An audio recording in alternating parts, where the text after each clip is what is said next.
नमस्कार दोस्तों, हमारे चैनल ए बी क्लासेस में आपका स्वागत है।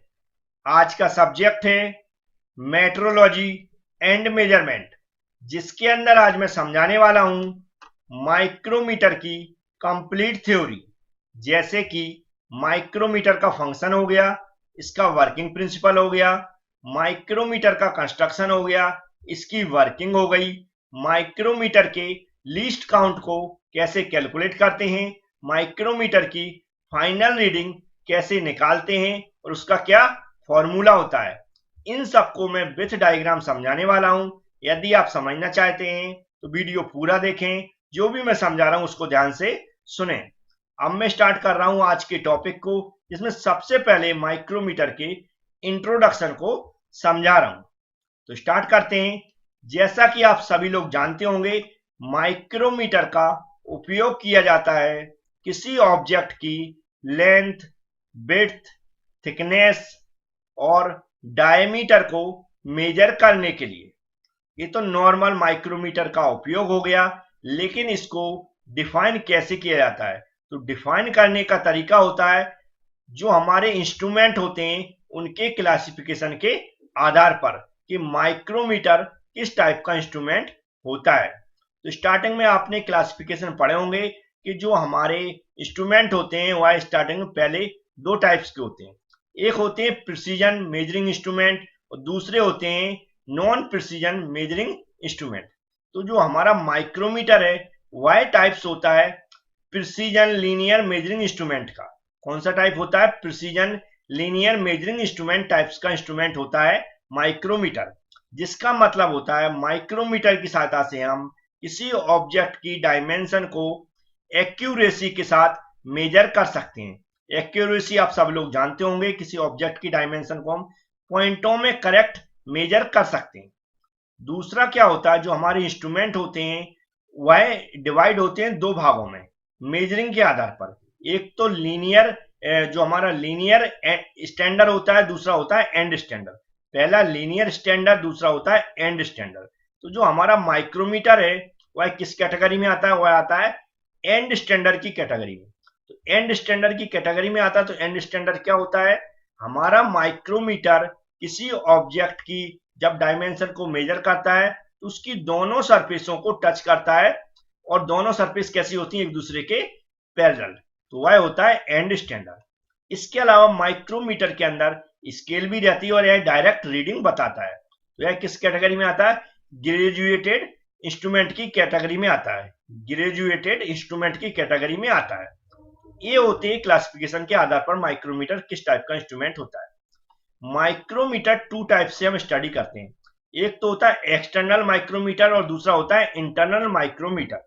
जो हमारा एक्सटर्नल माइक्रोमीटर है वह सबसे ज्यादा चलन में होता है, उसी के ऊपर सबसे ज्यादा क्वेश्चन पूछे जाते हैं।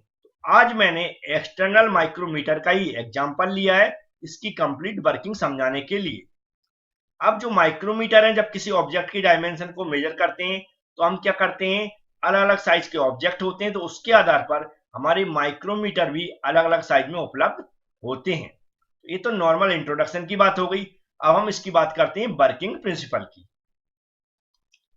तो मैं स्टार्ट कर रहा हूं वर्किंग प्रिंसिपल को। थोड़ा सा मैं बता रहा हूं, उसको ध्यान दें। जो भी मैं आज समझाऊंगा उसकी थ्योरी मैंने लिख रखी है।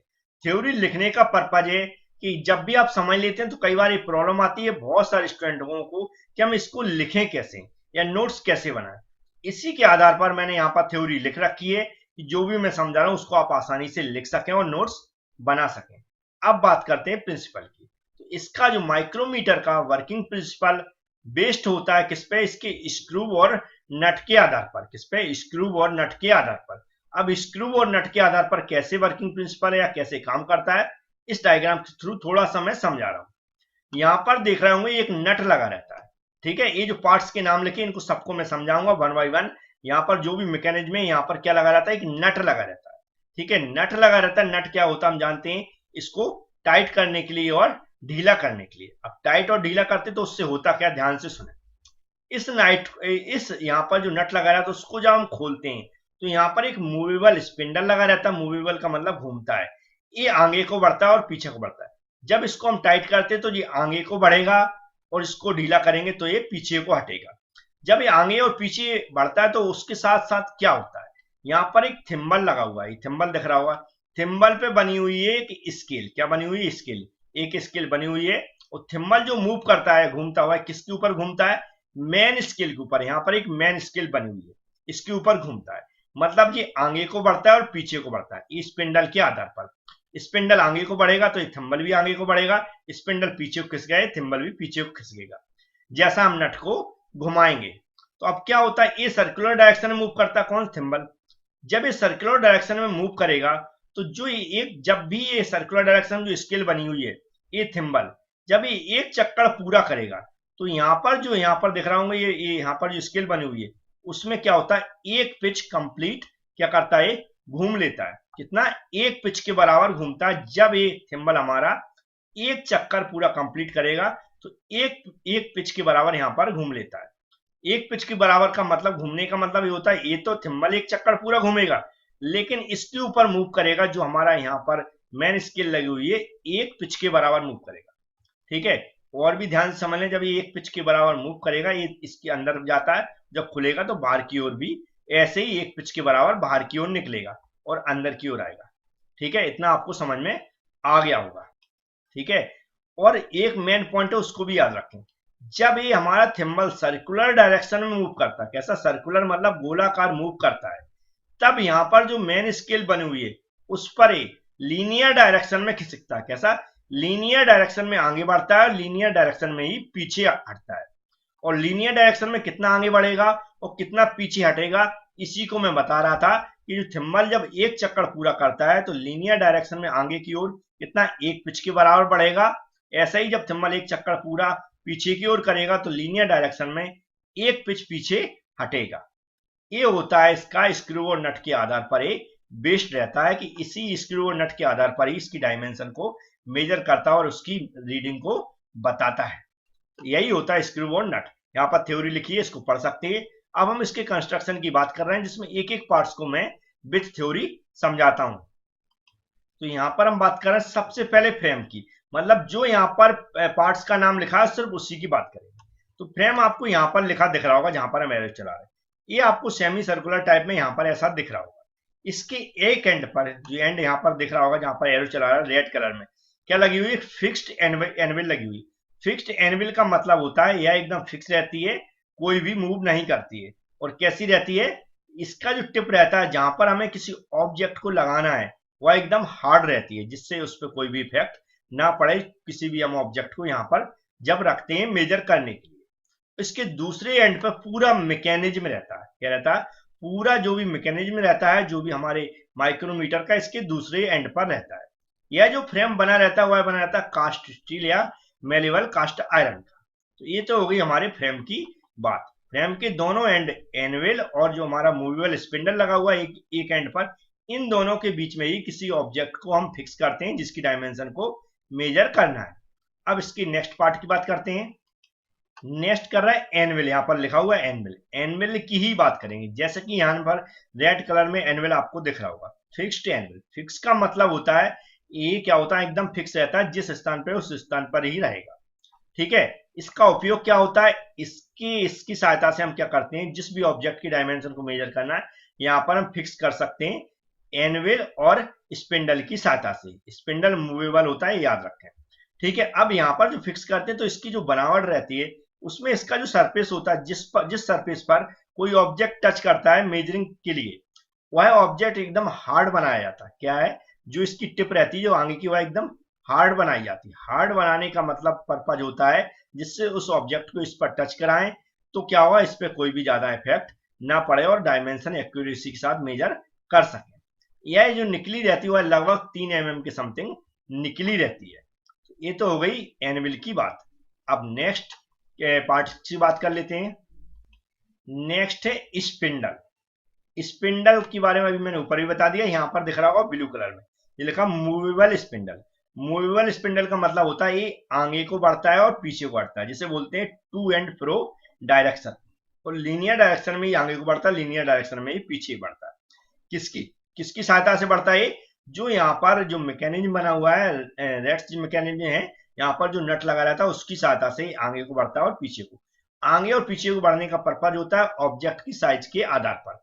ऑब्जेक्ट की साइज जैसे भी हो उसके आधार पर इसको यहाँ पर आगे बढ़ाना पड़ता है। अगर ऑब्जेक्ट छोटा है, इसकी जो बीच में स्पेस रहता है उसके आधार पर। अगर ऑब्जेक्ट को टाइट करना है, ठीक है, या ढीला करना है, जैसा भी करना हो, इसको हम, ये तो फिक्स ही रहती है एनविल, लेकिन सिर्फ स्पिंडल को हम आगे पीछे खिसका कर यहाँ पर जिस ऑब्जेक्ट को हमें रखना है, जिस ऑब्जेक्ट को टाइट करना है, जिस ऑब्जेक्ट की डायमेंशन को मेजर करना है, यहाँ स्पिंडल को मूव करा के आगे पीछे करके हम यहाँ पर उसको फिक्स कर सकते हैं।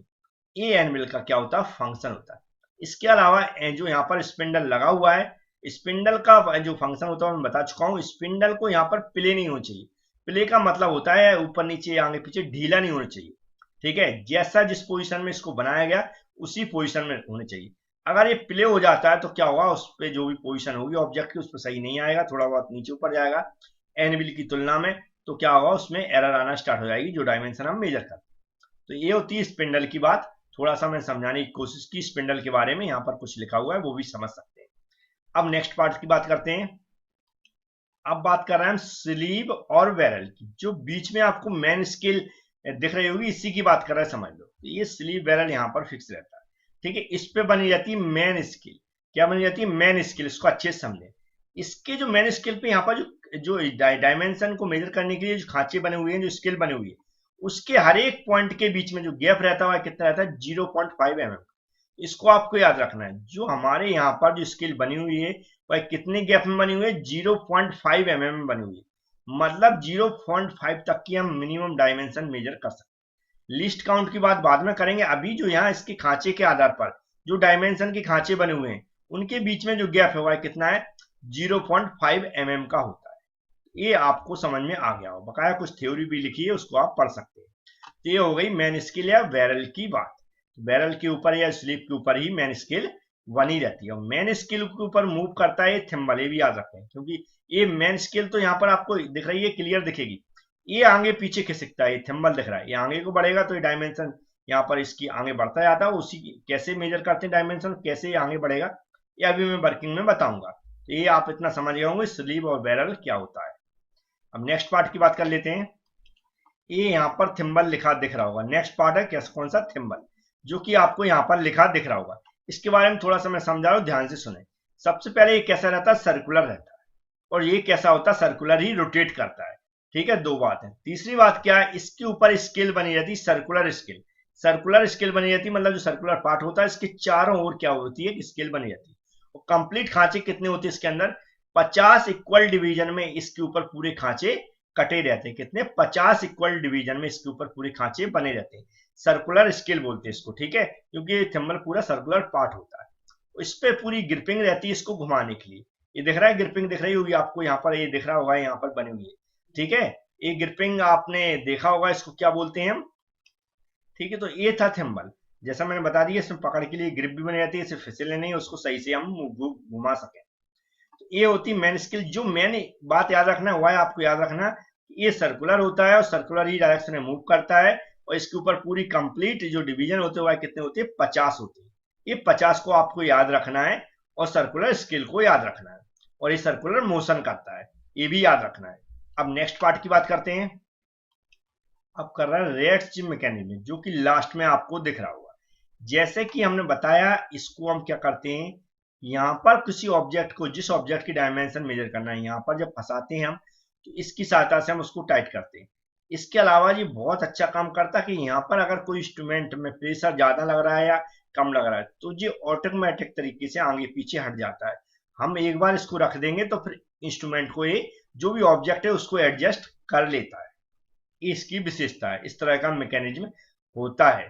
तो आपको समझ गए मेन क्या है, इसके प्रेशर, जो इंस्ट्रूमेंट का प्रेशर बनता है उसको बिल्कुल रिलीव कर देता है, जिससे कि डायमेंशन उसकी करेक्ट सिर्फ टच में ही इसकी डायमेंशन को मेजर कर देता है। कुछ थ्योरी लिखी है नॉर्मल इसकी, इस थ्योरी की अगर लिखना चाहते तो जरूरी नहीं है, वैसे नॉर्मल जो इसका उपयोग है वह मैंने बता दिया है, ठीक है।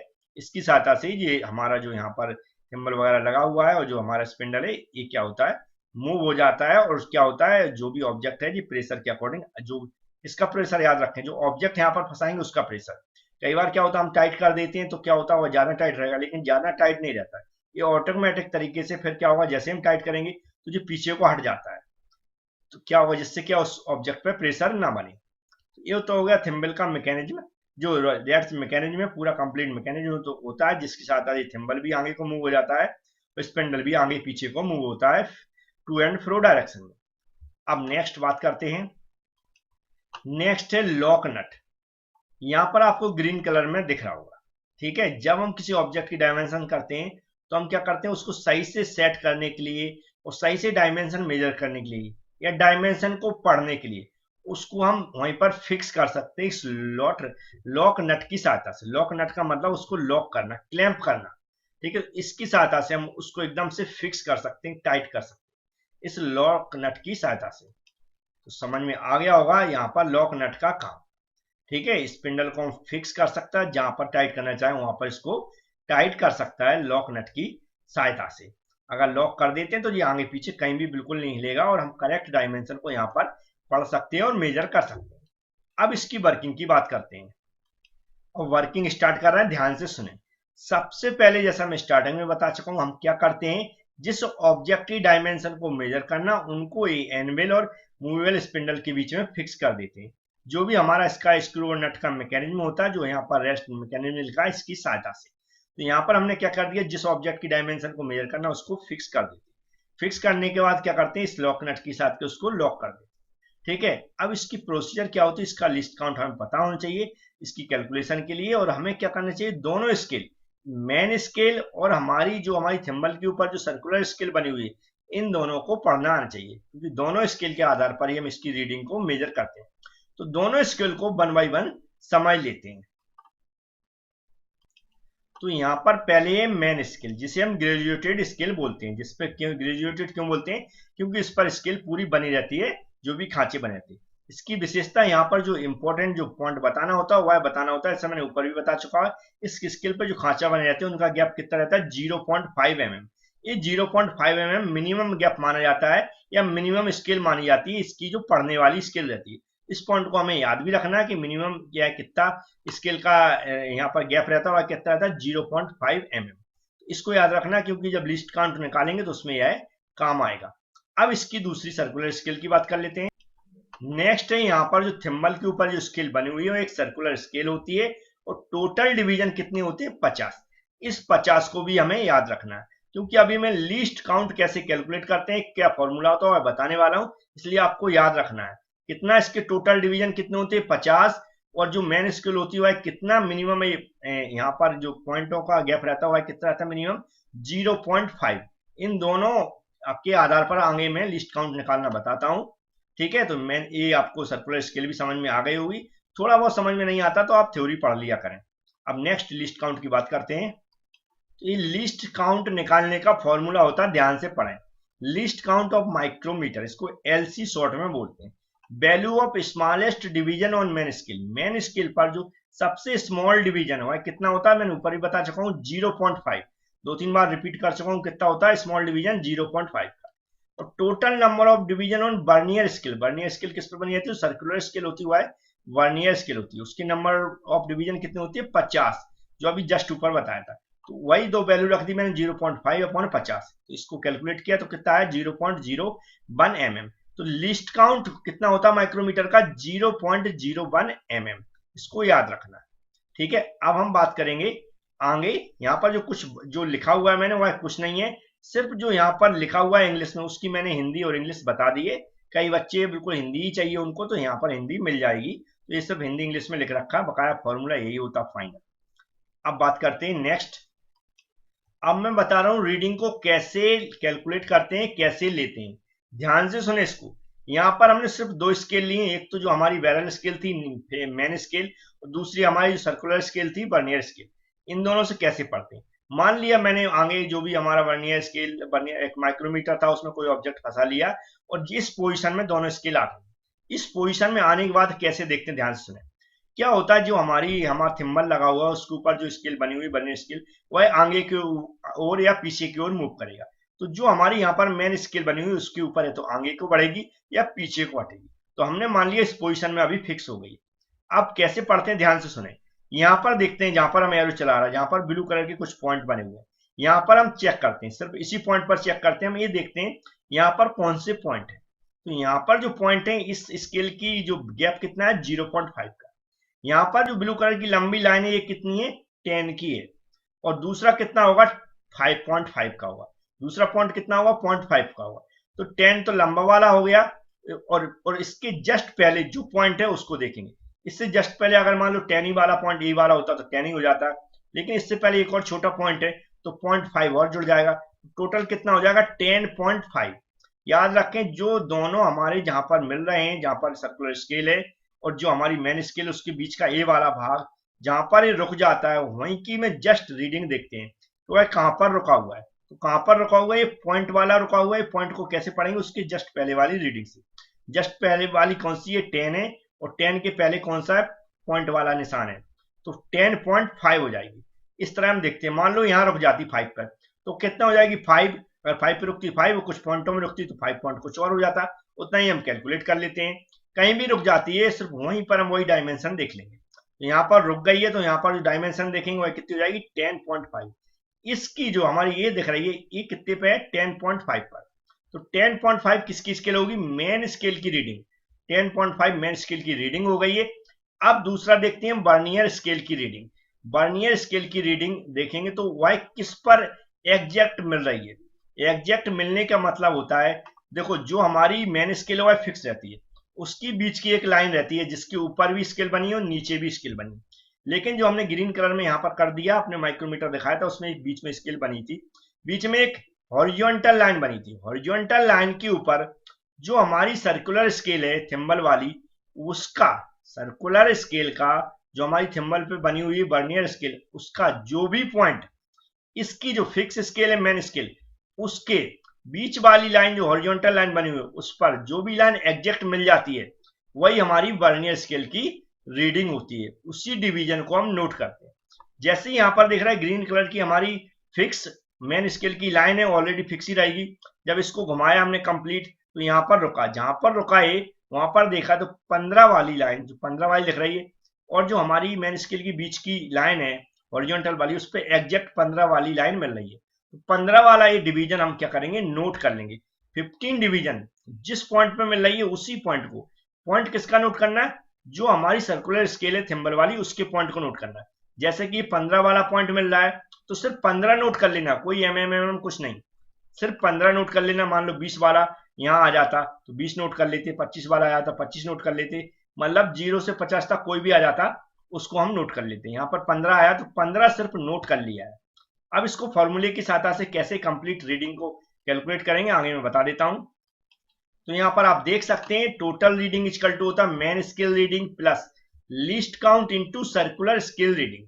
टोटल स्केल जो यहाँ तक सिर्फ हमने हिंदी में लिख दिया है, मेन स्केल की रीडिंग अभी मैंने पढ़ के बताई है 10.5 प्लस लीस्ट काउंट कितना निकाला था, मैंने निकाल के दिखाया था 0.01 इनटू सर्कुलर स्केल की रीडिंग, मतलब जो डिवीजन पे एग्जैक्ट मिल रही है दोनों स्केल, वही कौन सा था 15 नंबर था। इसको कैलकुलेट किया तो कितना है 10.15 mm, मतलब 10.5 हमारी फाइनल रीडिंग होगी। ये फॉर्मूला भी आपको समझ में आ गया होगा। ये मेरी कोशिश थी आपको समझाने की माइक्रोमीटर की कंप्लीट थ्योरी। यदि आपको पसंद आता तो वीडियो को लाइक करें, अपने दोस्तों को बताएं, चैनल को सब्सक्राइब कर लें, और जो भी हमारे और भी वीडियो हैं इस सब्जेक्ट से रिलेटेड, अदर सब्जेक्ट से रिलेटेड, वह सब देखें। Thank you friends.